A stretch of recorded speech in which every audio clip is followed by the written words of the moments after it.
Assalamualaikum warahmatullahi wabarakatuh. We are from third group of Sociolinguistic from 5B. So here we gonna explain about linguistic varieties and multilingual nation.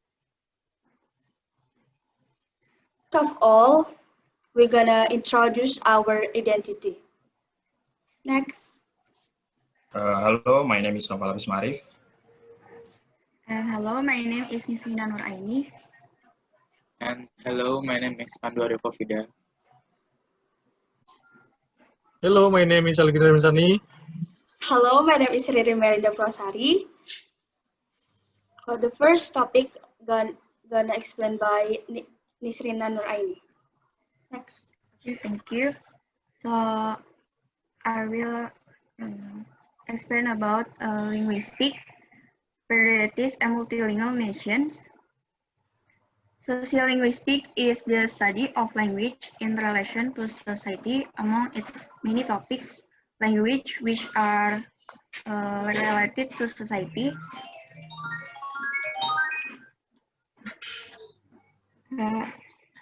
Sociolinguistik adalah ilmu bahasa yang berhubungan dengan masyarakat. Di antara banyaknya topik bahasa yang berhubungan dengan masyarakat, vernacular or bahasa daerah adalah salah satu yang mana para ahli bahasa tuh merasa tertarik gitu. Language is a code, vernacular is also code, jadi bahasa adalah juga kode, sama juga dengan bahasa daerah or vernacular. Every human community or society must possess a code, this kind of or even more than one code, so people can employ the codes communicate with each other. Jadi setiap komunitas atau masyarakat saling berhubungan pakai berbagai macam kode atau lebih yang mana bisa saling berkomunikasi satu sama lain. Di over half the world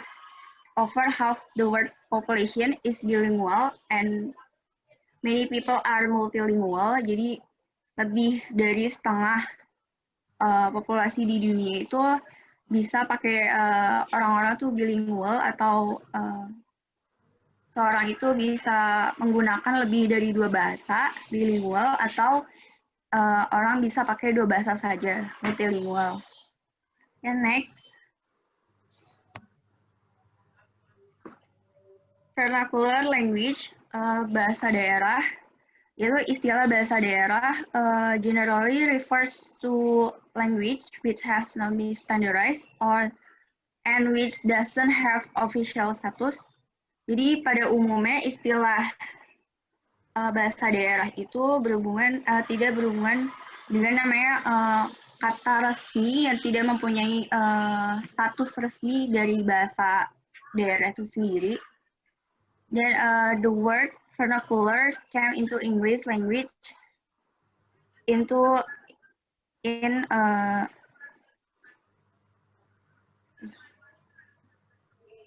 dari 1600-an, 1600 tahun dari bahasa Latinnya itu vernaculus. Jadi itu artinya yaitu domestic, indigenous, or native. Jadi artinya itu bahasa aslinya. Jadi dalam Latin, vernacular was a home-born slave or native. To know etymology of this word may help us a little understanding of sociolinguistic term vernacular.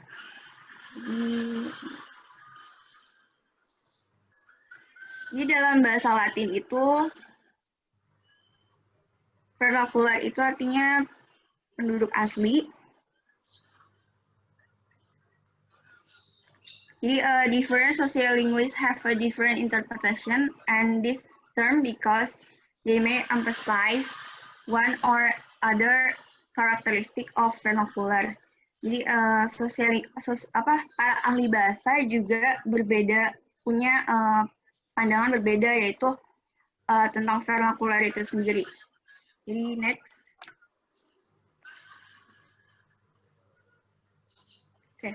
Jadi menurut Crystal, vernacular is indigenous language or dialect speech community. Next.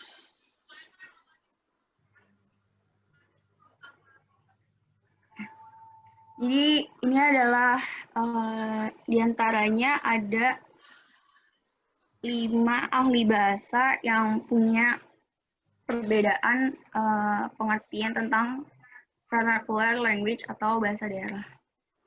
Jadi Crystal menekankan bahwa itu emphasize it indigenous.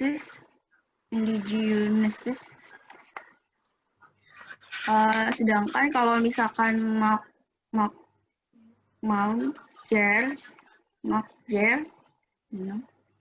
itu menekankan artinya kayak lokalitas atau informal atau maksudnya bukan bahasa resmi atau baku gitu. Kalau MacArthur artinya adalah keaslian dari bahasa itu sendiri. Jadi keaslian dari bahasa daerah itu sendiri.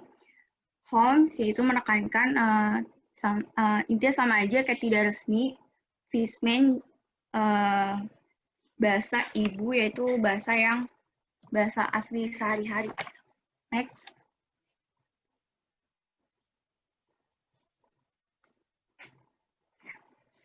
Ini ada beberapa contoh-contoh vernacular language, bahasa daerah dari seluruh dunia. Di antaranya ada in the former Soviet Union, for example, about 100 vernaculars were spoken there. Jadi bekas Uni Soviet atau sekarang biasa Rusia gitu ya. Ada pecah-pecahannya. Contohnya tuh lebih dari sekitar 100 bahasa daerah tuh digunakan di sana. Juga di Papua Nugini lebih dari 700 bahasa daerah yang berbeda. Contohnya yaitu Guang, bahasa daerahnya namanya. Dan kalau misalkan di United States atau Amerika, itu bahasa Inggris lebih dominan, lebih menguasai.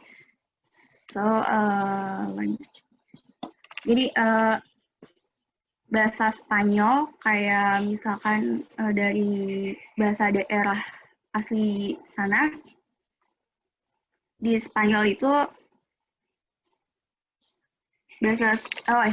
kalau bahasa Spanyol itu di Amerika itu vernacular, tapi kalau misalkan di Spanyol lah bukan.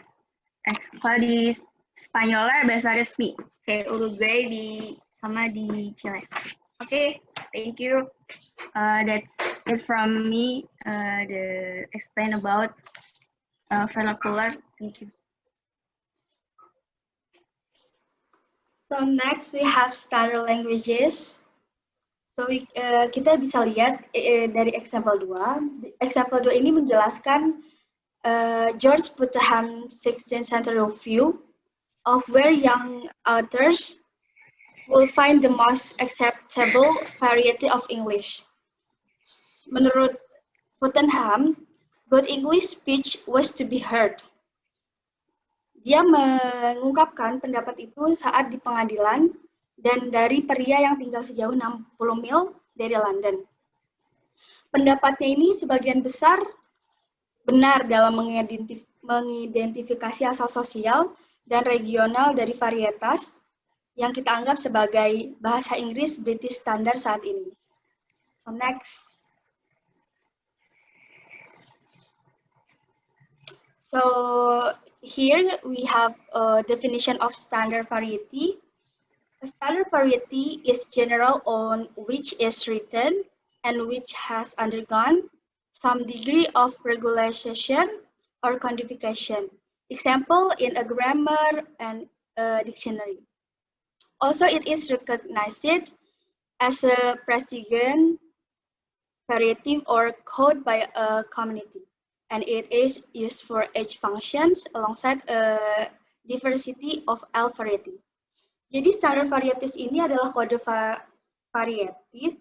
Kode ini biasanya didapatkan atau dicapai melalui grammar atau kamus-kamus untuk menentukan standar dari bahasa tersebut.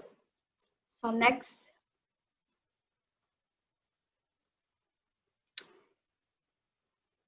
Here we have story of standard English a little bit.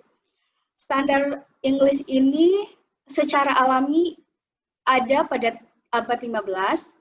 Dari perkembangan ini berasal dari berbagai dialek bahasa Inggris daerah.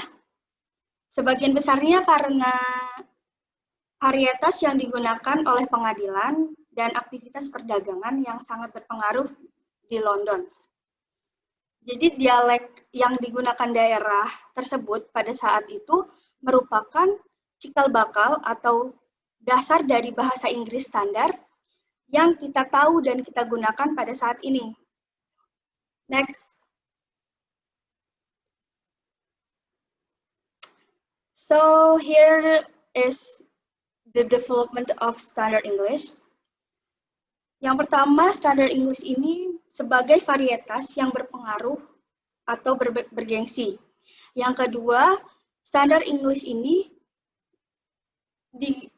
berkembang untuk dimodifikasikan dan distabilkan untuk melayani fungsi-fungsi yang digunakan dalam berkomunikasi pada pengadilan. Yang terakhir, perkembangan standard English ini digunakan untuk sastra dan administrasi. Next.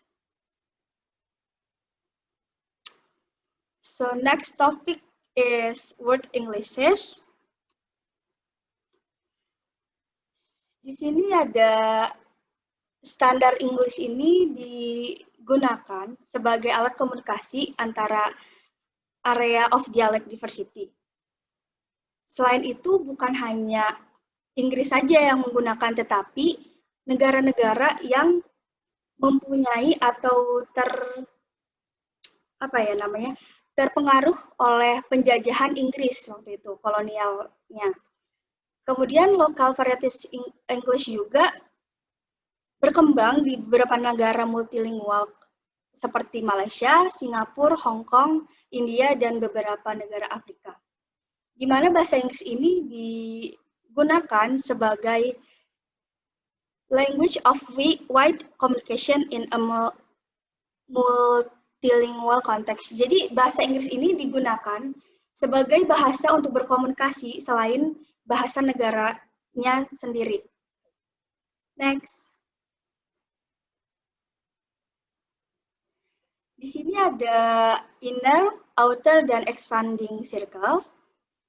Untuk inner circle ini,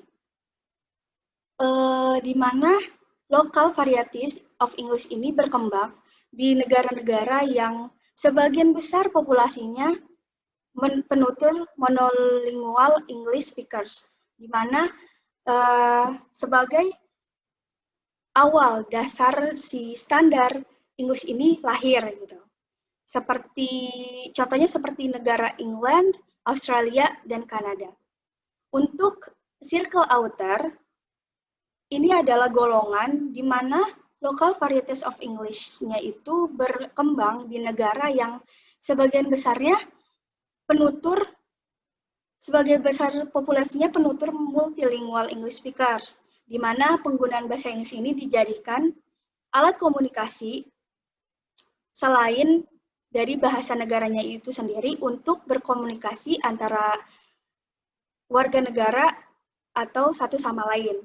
Selanjutnya ada expanding circle, di mana expanding circle ini bahasa Inggris diidentifikasi untuk negara-negara yang menggunakan bahasa Inggris sebagai bahasa tambahan atau bahasa asing. Misalnya untuk penggunaan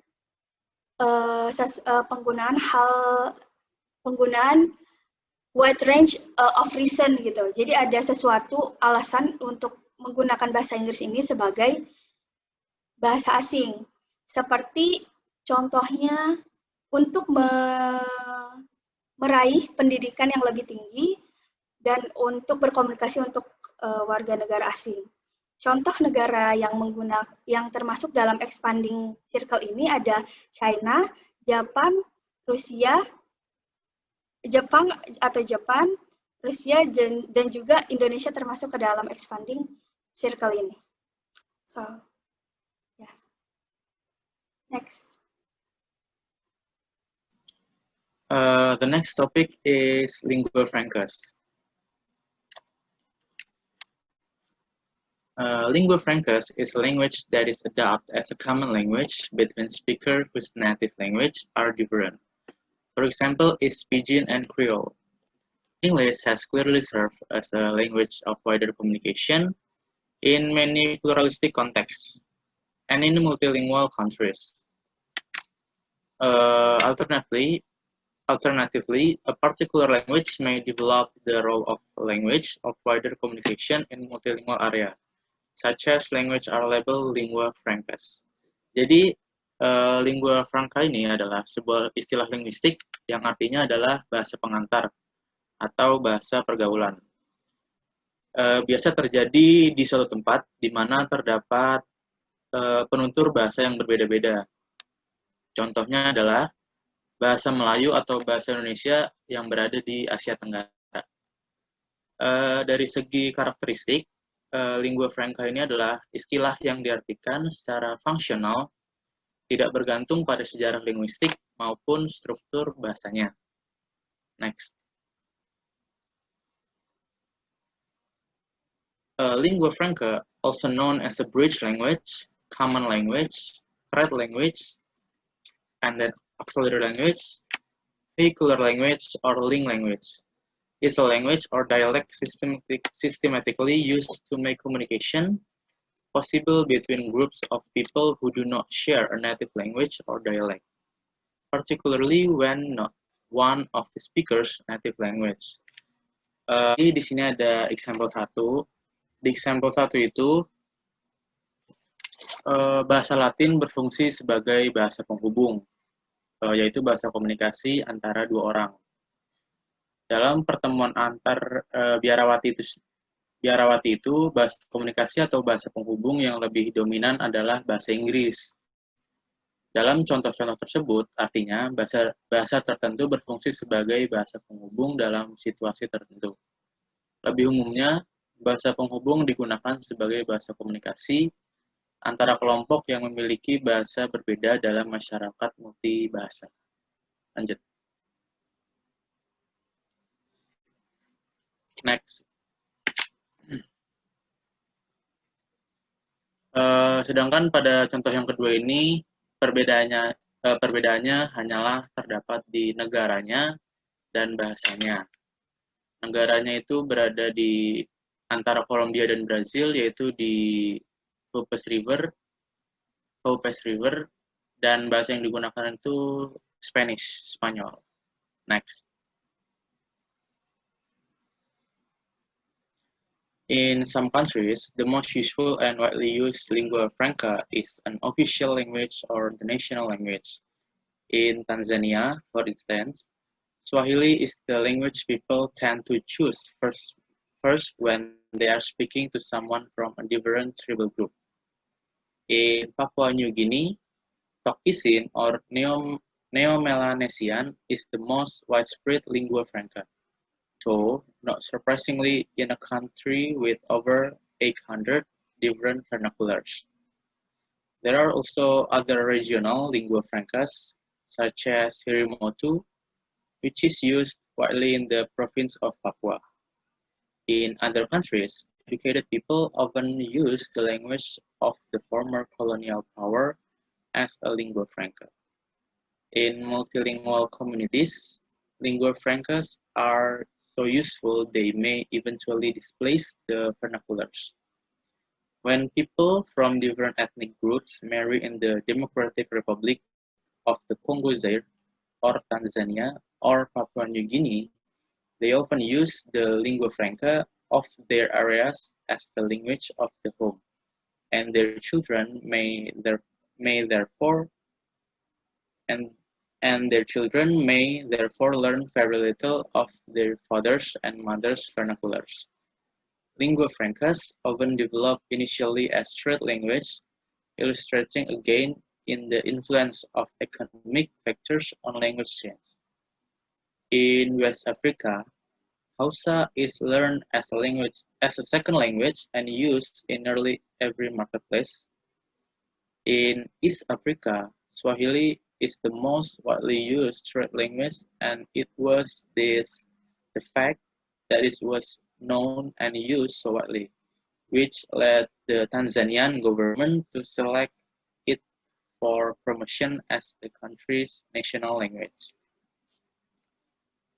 Next.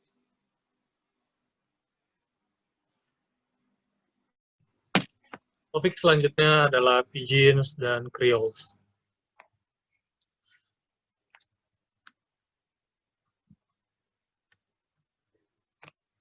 Bahasa Pidgins lahir ketika dua orang atau lebih yang punya tujuan tertentu, yang dimana waktu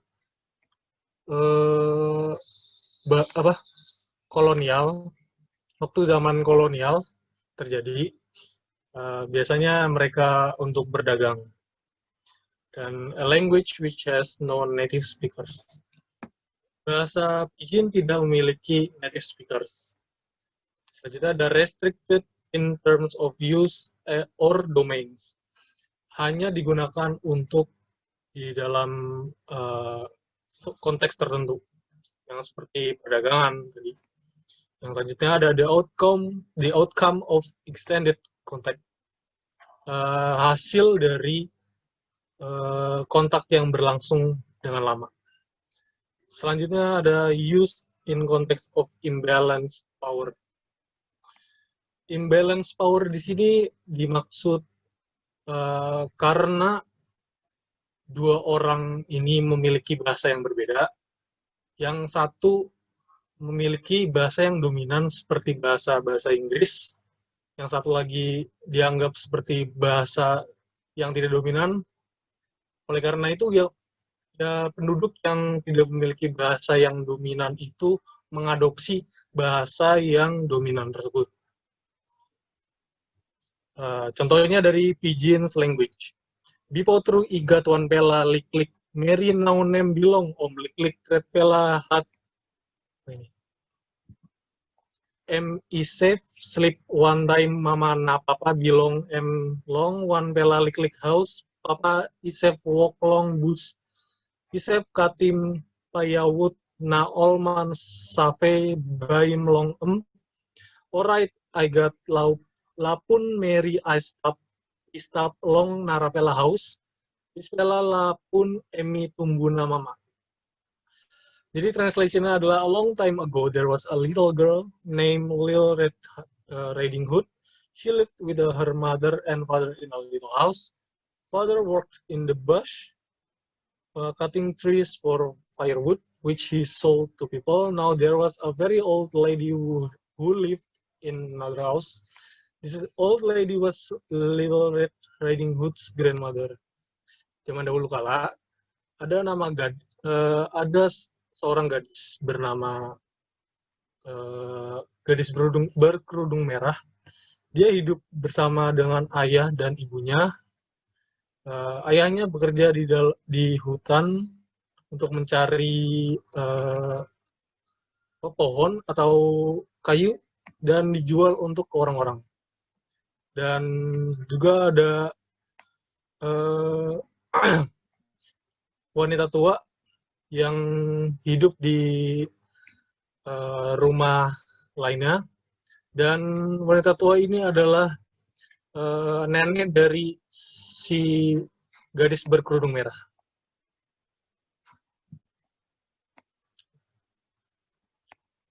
Karakteristik dari bahasa Pidgin ini. Bahasa Pidgin lebih memiliki karakteristik struktur yang lebih simpel, dan ya, vocabulary yang lebih kecil daripada bahasa yang bahasa yang diadopsinya. Bahasa Pidgin juga memiliki memiliki struktur subjek, verb, object. Nah, selanjutnya ada grammar language-nya yang sangat kurang, seperti dalam past tense dan future tense.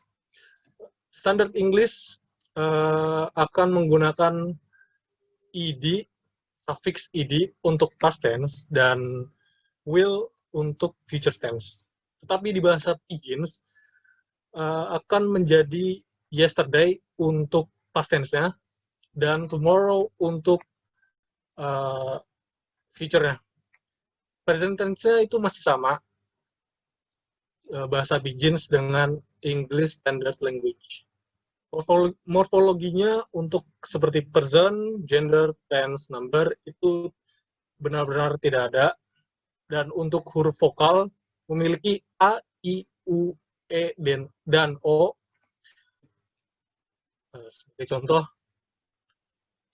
break bills menjadi bareki bili. Dan untuk tenses-nya ada past tense, played becomes play yesterday. Dan future tense-nya will cook becomes cook tomorrow. Dan untuk verb-nya di sini ada dari bahasa-bahasa Prancis, Inggris, Takpisin. Takpisin itu dari negara Papua Nugini, Kamerun Pidgin dari Kamerun, dan untuk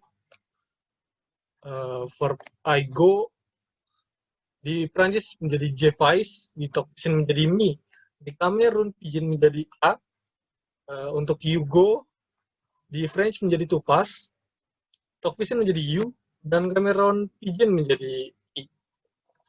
Dan untuk we go, untuk she or he or it goes, dalam Prancis, bahasa Prancis menjadi elle, il, or va, di Takpisin menjadi di Cameron Pidgin menjadi i. Di bahasa Inggris we go, di bahasa Prancis menjadi nous allons, di Takpisin menjadi you, me, go, mi, pela, dan di Cameron Pidgin menjadi we go. Ada juga di bahasa Prancis untuk we go, yaitu sebutan lain untuk we go, yaitu vous allez. Di Takpisin juga di pela, dan Cameron itu wuna. Dan di bahasa Inggris they go, bahasa Prancis adalah elles atau ils vont, dan di Takpisin menjadi all, dan di Cameron Pidgin menjadi them.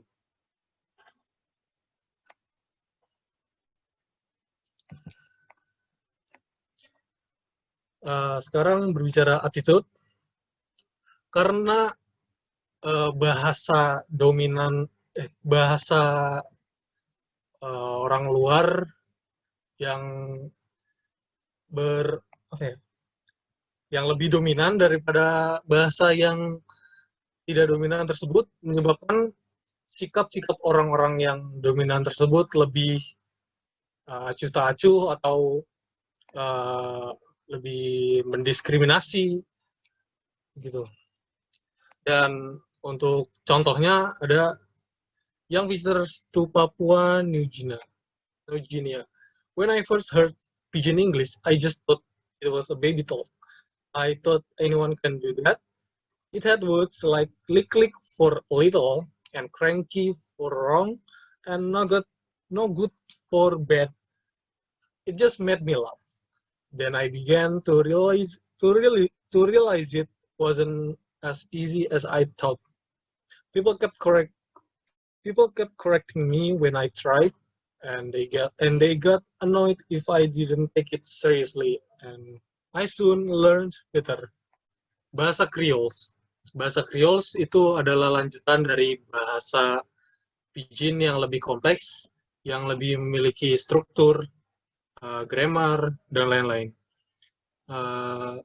Dan bahasa Creole juga sudah memiliki native speakers karena bahasa Pidgin yang digunakan terus-menerus menjadi bahasa resmi mereka. Dan digunakan dari semua aspek, tidak hanya dalam aspek perdagangan atau ekonomi, menjadi aspek politik, kesehatan, dan lain-lain.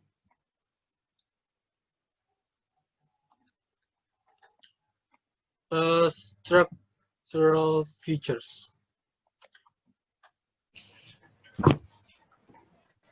Dan untuk structural features on bahasa Creole, untuk past tense-nya biasanya menggunakan suffix bin, dan untuk progressive tense-nya menggunakan suffix bat. Dan untuk contohnya dari Australian Roper River Creole. He megim ginu, he makes a canoe. Dan itu untuk present tense-nya. Dan yang kedua ada im bin megim ginu, he made a canoe. Itu untuk past tense-nya. Dan yang ketiga ada im megim bat ginu, he is making a canoe. Itu untuk present continuous-nya. Dan terakhir, im bin megim bat ginu, he was making a canoe. Itu untuk past continuous-nya.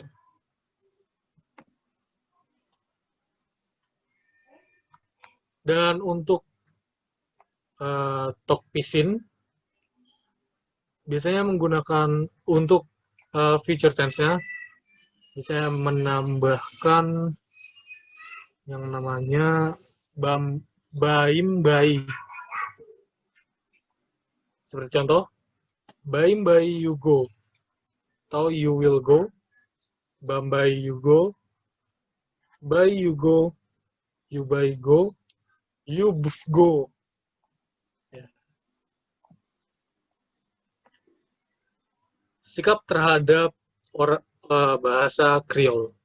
Sepertinya sama saja untuk bahasa Creole dengan bahasa Pidgin. Sama-sama outsiders atau penduduk dari luar negeri kadang-kadang masih mendiskriminasi orang-orang dari bahasa yang minoritas.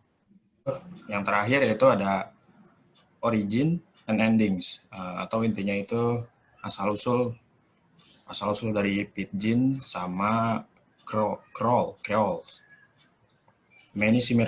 Many similarities were found between Pidgins and Creoles. However, the similarities were found from different geographic areas. Jadi Pidgin sama Creoles itu ditemuin banyak kesamaan, memiliki banyak kesamaan. Kemudian kesamaannya itu ditemukan dari beberapa daerah geografis yang berbeda. Seperti contoh, some words seems to turn up in many different Pidgin languages. The Portuguese word savi, meaning no, for instance, and palava, meaning trouble, are found in many English-based Pidgin and Creoles. Next, some argue that all Pidgins and Creoles have a common origins, and others argue that Pidgins emerge and develop independently. Jadi beberapa orang itu menganggap Pidgin, Creole itu memiliki asal yang sama. Kemudian ada lagi yang lain berpendapat bahwa Pidgin itu muncul sendiri, muncul dan kemudian berkembang secara mandiri. They note the similarities between the two constraints. Nah, dari perdebatan inilah mereka menandai persamaan di antara dua perdebatan tadi itu. Yang pertama, first itu, Pidgins appears in a different context but has the same basic types of function such as trade, barter, transactional, basic function, and other function. And then second, these functions are expressed through structural processes that are universal for all situations of language development. It is said that This process will be found in any context where basic communication is the goal. So there's no need to argue a common origin for all pidgins. Jadi itu ditandai dua persamaan dari perdebatan tadi di atas itu biar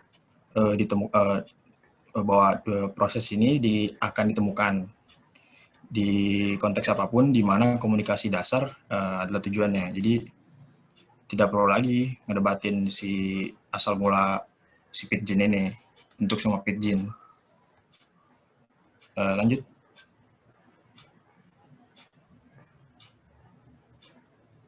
Next.